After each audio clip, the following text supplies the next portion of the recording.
ಬಾಬ್ರಿ ಮಸೀದಿ ಪುನರ್ ನಿರ್ಮಾಣಕ್ಕಾಗಿ ಜವಾಹರ್ಲಾಲ್ ನೆಹರು ನಿಜವಾಗಿಯೂ ಸಾರ್ವಜನಿಕ ಹಣ ಬಳಸಲು ಬಯಸಿದ್ರ? ರಕ್ಷಣಾ ಸಚಿವ ರಾಜನಾಥ್ ಸಿಂಗ್ ಹೇಳಿಕೆಯಲ್ಲಿ ನಿಜ ಇದೆಯಾ?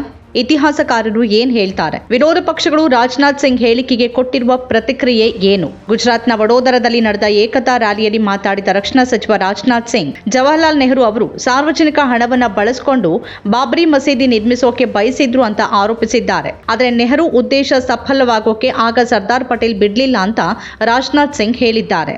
वल्लभभाई पटेल उदार व्यक्ति भी थे। वे सच्चे अर्थों में सेकुलर थे, पंथ निरपेक्ष थे। वे तुष्टीकरण में विश्वास नहीं करते थे। जब पंडित जवाहरलाल नेहरू बाबरी मस्जिद के मुद्दे पर सरकारी खजाने से पैसा खर्च करने की बात जब उन्होंने छेड़ी थी, सरकारी खजाने से पैसा खर्च करके बाबरी मस्जिद बनवाई जानी चाहिए, उसका भी विरोध यदि किसी ने किया था तो गुजराती मां की कोख से पैदा हुए सरदार वल्लभ भाई पटेल ने ही किया था। मेरे बहन भाई, ರಾಜನಾಥ್ ಸಿಂಗ್ ಹೇಳಿಕೆ ಕೋಲಾಹಲಕ್ಕೆ ಕಾರಣವಾಗಿದೆ. ವಿರೋಧ ಪಕ್ಷಗಳು ಇದನ್ನು ಸುಳ್ಳು ಹೇಳಿಕೆ ಅಂತ ಕರೀತಿವೆ. ಕಾಂಗ್ರೆಸ್ ಸಂಸದ ಇಮ್ರಾನ್ ಮಸೂದ್ ಇದಕ್ಕೆ ಪುರಾವೆ ಕೊಡುವಂತೆ ಒತ್ತಾಯಿಸಿದ್ದಾರೆ. ರಾಜನಾಥ್ ಸಿಂಗ್ ಅವರು ಸರ್ದಾರ್ ಪಟೇಲ್ ಕುರಿತು ಮಾತನಾಡ್ತಾ ನೆಹರು ಮತ್ತು ಪಟೇಲ್ ಅವರನ್ನ ಹೋಲಿಸಿದ್ದಾರೆ. ಪಟೇಲ್ ಅವರನ್ನ ಹೊಗಳಿದ ರಾಜನಾಥ್ ಸಿಂಗ್, ಸರ್ದಾರ್ ಪಟೇಲ್ ಪ್ರಧಾನಿ ಆಗಬಹುದಿತ್ತು, ಆದರೆ ಅವರು ಯಾವುದೇ ಹುದ್ದೆಗೆ ಅಪೇಕ್ಷಿಸಲಿಲ್ಲ ಎಂದಿದ್ದಾರೆ. ಸರ್ದಾರ್ ವಲ್ಲಭಭಾಯಿ ಪಟೇಲ್ 1946ರಲ್ಲಿ ಕಾಂಗ್ರೆಸ್ ಅಧ್ಯಕ್ಷರಾಗಬಹುದಿತ್ತು, ಆದರೆ ಅವರು ಮಹಾತ್ಮ ಗಾಂಧಿಯವರ ಆಜ್ಞೆಯ ಮೇರೆಗೆ ತಮ್ಮ ನಾಮಪತ್ರವನ್ನ ಹಿಂತೆಗೆದು ಅಂತ ಹೇಳಿದ್ದಾರೆ. ಪಂಡಿತ್ ನೆಹರು ಅವರು ಬಾಬರಿ ಮಸೀದಿಗೆ ಸಾರ್ವಜನಿಕ ಹಣ ಖರ್ಚು ಮಾಡುವ ವಿಷಯ ಎತ್ತಿದಾಗ ಅದನ್ನ ಸರ್ದಾರ್ ಪಟೇಲ್ ವಿರೋಧಿಸಿದ್ರು ಅಂತ ಸಿಂಗ್ ಈ ವೇಳೆ ಹೇಳಿದ್ದಾರೆ. ಅವರು ಬಾಬರಿ ಮಸೀದಿ ನಿರ್ಮಾಣಕ್ಕೆ ಸರ್ಕಾರಿ ಹಣ ಬಳಸದಂತೆ ತಡೆದ್ರು ಅಂತ ರಾಜನಾಥ್ ಸಿಂಗ್ ಹೇಳಿದ್ದಾರೆ. 1946 में कांग्रेस का नया अध्यक्ष चुना गया था। 15 में से 12 प्रांतीय कांग्रेस कमेटियों ने सरदार वल्लभ भाई पटेल का नाम प्रस्तावित किया था, लेकिन जब गांधी जी ने सरदार वल्लभ भाई पटेल से कहा कि नहीं, नेहरू को बनने दीजिए, अपना नाम वापस ले लीजिए, तो क्षण भर की सरदार वल्लभ भाई पटेल ने देर नहीं लगाई थी और तुरंत उन्होंने अपना नाम वापस ले लिया था। बहनों भाइयों, यह चरित्र यदि किसी का है तो सरदार वल्लभ भाई पटेल का है। मैं याद दिलाना चाहता हूं, 1929, 1936, 1939 के बाद जो चौथा मौका था जब सरदार वल्लभ भाई पटेल ने महात्मा गांधी के कहने पर अध्यक्ष पद से अपना नामांकन वापस ले लिया था। लोग जानते थे जीतेगा कोई तो सरदार वल्लभ भाई पटेल जीतेंगे, लेकिन नाम वापस ले लिया। यह है उनकी विरासत। ರಾಜನಾಥ್ ಸಿಂಗ್ ಹೇಳಿಕೆಯನ್ನ ವಿರೋಧ ಪಕ್ಷಗಳು ಬಲವಾಗಿ ಖಂಡಿಸಿವೆ. ಕಾಂಗ್ರೆಸ್ ಸಂಸದ ಇಮ್ರಾನ್ ಮಸೂದ್ ಅವರು ಸುಳ್ಳು ನಿರೂಪಣೆ ಹರಡಲಾಗ್ತಿದೆ ಅಂತ ಆರೋಪಿಸಿದ್ದಾರೆ. ಯಾರಾದರೂ ಇದಕ್ಕೆ ಸಂಬಂಧಪಟ್ಟ ದಾಖಲೆಗಳನ್ನು ಒದಗಿಸಬೇಕು. ಸರ್ದಾರ್ ಪಟೇಲ್ ತಮ್ಮ ಮಾತೃ ಸಂಘಟನೆಯ ಸಿದ್ಧಾಂತದ ವಿರುದ್ಧ ಪತ್ರ ಬರೆದು ಅದನ್ನ ನಿಷೇಧಿಸಿದ್ರು ಅನ್ನೋದಕ್ಕೆ ನಮ್ಮಲ್ಲಿ ದಾಖಲೆಗಳಿವೆ ಅಂತ ಮಸೂದ್ ಹೇಳಿದ್ದಾರೆ. सरकार के अंदर है कोई दस्तावेज दे दें, हमारे पास दस्तावेज हैं कि सरदार पटेल ने इनके जो पेरेंटल ऑर्गेनाइजेशन है, जो विचारधारा है, उस विचारधारा के विरुद्ध जो पत्र लिखा था और उसके अंदर उसको बैन किया था, वो डॉक्यूमेंट्री एविडेंस है। तो ये ऐसी बात मत करें। सरकार के अंदर शामिल लोग अगर इस प्रकार की बातें करेंगे और इस प्रकार का झूठा नैरेटिव देश के अंदर फैलाएंगे तो ये बहुत ही दुखदायी है. ಸರ್ಕಾರದಲ್ಲಿರೋರು ಹೀಗೆ ಸುಳ್ಳು ಕಥೆಯನ್ನ ಹರಡುವುದು ಬಹಳ ದುಃಖಕರ.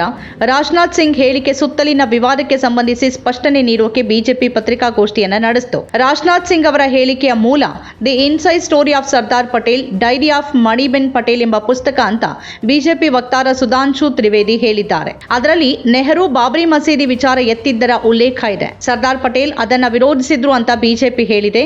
ಆದರೆ ಪ್ರಶ್ನೆ ಸತ್ಯ ಯಾವುದು ಅನ್ನೋದು. नेहरू गांधी के बारे में भी उन्हें नहीं पता होता है। जो माननीय राजनाथ सिंह जी ने कहा है उसका सोर्स है the inside story of Sardar Patel, diary of Maniben Patel, page number 24।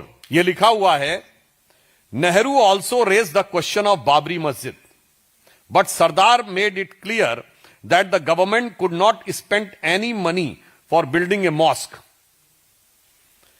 He told Nehru that the question of reconstruction of Somnath temple was quite different, as the trust has been created for the purpose and about 30 lakhs rupees has been collected. Patel told Nehru that it was a trust of which Jam Sahib was the chairman and Munshi was just a member, and no government money was going to be used for the purpose. This silenced Nehru. Nehru ನಿಜವಾಗಿಯೂ ಸರ್ಕಾರಿ ಹಣ ಬಳಸಿ ಬಾಬರಿ ಮಸೀದಿ ನಿರ್ಮಿಸಲು ಬಯಸಿದ್ರ? JNU ಪ್ರಾಧ್ಯಾಪಕಿ ಮತ್ತು ಇತಿಹಾಸಕಾರ್ತಿ ಮೃದುಲಾ ಮುಖರ್ಜಿ ಅವರೊಂದಿಗೆ ಮಾತಾಡಿದ್ದೇವೆ. ಅಂತಹ ಯಾವುದೇ ಘಟನೆ ನಡೆದಿದೆ ಅನ್ನೋದು ನೆನಪಿಗೆ ಬರ್ತಿಲ್ಲ ಎಂದಿದ್ದಾರೆ. ದೆಹಲಿ ವಿಶ್ವವಿದ್ಯಾನಿಲಯದ ಪ್ರಾಧ್ಯಾಪಕಿ ಮತ್ತು ಬರಹಗಾರ್ತಿ ಮೀನಾಕ್ಷಿ ಜೈನ್ ಹೇಳೋ ಪ್ರಕಾರ ಆಗಲೇ ಬಾಬರಿ ಮಸೀದಿ ನಿರ್ಮಾಣ ಆಗಿತ್ತು. ನೆಹರು ಕಾಲದಲ್ಲಿ ಮಸೀದಿಯಲ್ಲಿ ವಿಗ್ರಹ ಇರಿಸಲಾಗಿತ್ತು ಮತ್ತದು ಅಯೋಧ್ಯೆಗೆ ಭಕ್ತರು ಬರೋದಕ್ಕೆ ಕಾರಣ ಆಯಿತು. ಆಗಿನ ಉತ್ತರ ಪ್ರದೇಶದ ರಾಜ್ಯಪಾಲ ಗೋವಿಂದ್ ಬಲ್ಲಭ ಪಂತ್ ಮತ್ತು ಭಾರತದ ಗವರ್ನರ್ ಜನರಲ್ ಸಿ ರಾಜಗೋಪಾಲಾಚಾರಿ ಅವರಿಗೆ ಬರೆದ ಪತ್ರಗಳನ್ನು ಉಲ್ಲೇಖಿಸುವ ಮೀನಾಕ್ಷಿ ಜೈನ್ ಆ ಪತ್ರಗಳನ್ನು ಓದಿದ ನಂತರ ಪರಿಸ್ಥಿತಿ ಬಗ್ಗೆ ನೆಹರು ಅಸಮಾಧಾನಗೊಂಡಿದ್ರು ಅನ್ನೋದು ಸ್ಪಷ್ಟವಾಗುತ್ತೆ ಅಂತ ಹೇಳಿದ್ದಾರೆ. December 26, 1949ರಂದು GV. ಪಂತ್ ಅವರಿಗೆ ಬರೆದ ಪತ್ರದಲ್ಲಿ ಖುದ್ದಾಗಿ ಅಲ್ಲಿಗೆ ಹೋಗಿ ಪರಿಸ್ಥಿತಿ ನಿಭಾಯಿಸುವಂತೆ ನೆಹರು ಸೂಚಿಸಿದ್ರು. ಇದು ಅಪಾಯಕಾರಿ ಮತ್ತು ತುಂಬಾ ಗಂಭೀರ ಪರಿಣಾಮಗಳನ್ನು ಉಂಟು ಮಾಡಬಹುದು ಅಂತ ನೆಹರು ಬರೆದಿದ್ರು ಅನ್ನೋದನ್ನ ಮೀನಾಕ್ಷಿ ಜೈನ್ ಹೇಳ್ತಾರೆ. ಎ.ಜಿ. ನೂರಾನಿ ಅವರ ಭಾರತದ ಮುಸ್ಲಿಮರು ಪುಸ್ತಕ ಉಲ್ಲೇಖಿಸುವ ಮೀನಾಕ್ಷಿ ಜೈನ್ ಆ ವೇಳೆ ಸರ್ಕಾರ ಬಾಬರಿ ಮಸೀದಿಯಿಂದ ರಾಮಲಲ್ಲಾ ವಿಗ್ರಹ ತೆಗೆದುಹಾಕೋಕೆ ಮುಂದಾಗಿತ್ತು ಅಂತ ಹೇಳಿದ್ದಾರೆ. ಅಯೋಧ್ಯೆಯಲ್ಲಿ ನಡೆಯುವ ವಿಷಯಗಳು ಕಾಶ್ಮೀರ ಸಮಸ್ಯೆಯ ಮೇಲೆ ಪರಿಣಾಮ ಬೀರುತ್ತೆ ಅಂತ ನೆಹರು ವಾದಿಸಿದ್ರು ಅನ್ನೋದನ್ನ ಅವರು ಹೇಳಿದ್ದಾರೆ. ಆದರೆ ಈ ಇಬ್ಬರೂ ಇತಿಹಾಸಕಾರ್ತಿಯರು ತಮಗೆ ತಿಳಿದ ಮಟ್ಟಿಗೆ ನೆಹರು ಅವರು ಸರ್ಕಾರಿ ಹಣದಿಂದ ಬಾಬರಿ ಮಸೀದಿ ನಿರ್ಮಿಸಲು ಯೋಜಿಸಿರಲಿಲ್ಲ ಅಂತ ಹೇಳಿದ್ದಾರೆ. ಇತಿಹಾಸ ತಿರುಚುವ ಕೆಲಸ ಬಿಜೆಪಿ ಅಧಿಕಾರಕ್ಕೆ ಬಂದಾಗಿನಿಂದಲೂ ನಡೀತಾನೆ ಬಂದಿದೆ. ಯಾವ ಪಟೇಲ್ ಇವರದ್ದೇ ಸಂಘ ಪರಿವಾರವನ್ನ ದೂರ ಇರಿಸಿದ್ರೋ ಅದೇ ಪಟೇಲ್ರನ್ನ ಸಂಘ ಈಗ ಹೈಜಾಕ್ ಮಾಡಿಕೊಂಡಿದ್ದು ನೆಹರು ಅವರನ್ನ ದೂಷಿಸಲು ಬಳಸ್ತಾ ಇದೆ.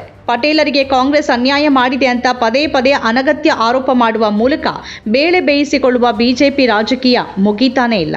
ನಮ್ಮ ಕಾರ್ಯಕ್ರಮಗಳನ್ನು ನೀವು ನೋಡ್ತಾ ಇದ್ರೆ ನಮ್ಮ ಚಾನೆಲ್ ಅನ್ನ ಸಬ್ಸ್ಕ್ರೈಬ್ ಮಾಡಿ, ಪಕ್ಕದ ಬೆಲ್ ಐಕಾನ್ ಒತ್ತಿ ನಮ್ಮನ್ನ ಬೆಂಬಲಿಸಿ. ಹಾಗೆ ನಮ್ಮ ಕಾರ್ಯಕ್ರಮಗಳನ್ನ ಲೈಕ್ ಮಾಡಿ, ಕಮೆಂಟ್ ಮಾಡಿ, ಅದನ್ನ ಬೇರೆಯವರಿಗೂ ವಾಟ್ಸ್ಆಪ್ ಮೂಲಕ ಶೇರ್ ಮಾಡಿ. ನೀವು ಹೀಗೆ ಮಾಡಿದಾಗ ನಮ್ಮ ಚಾನೆಲ್ ಇನ್ನಷ್ಟು ಮತ್ತಷ್ಟು ಜನರಿಗೆ ತಲುಪಲು ನೀವು ನಮ್ಮೊಂದಿಗೆ ಸಹಕರಿಸಿದ ಹಾಗಾಗುತ್ತೆ. ಇದು ನೀವು ಯಾವುದೇ ಖರ್ಚಿಲ್ಲದೆ ಕೆಲವೇ ಸೆಕೆಂಡುಗಳಲ್ಲಿ ನೀಡಬಹುದಾದ ಸಹಕಾರ. ಧನ್ಯವಾದಗಳು.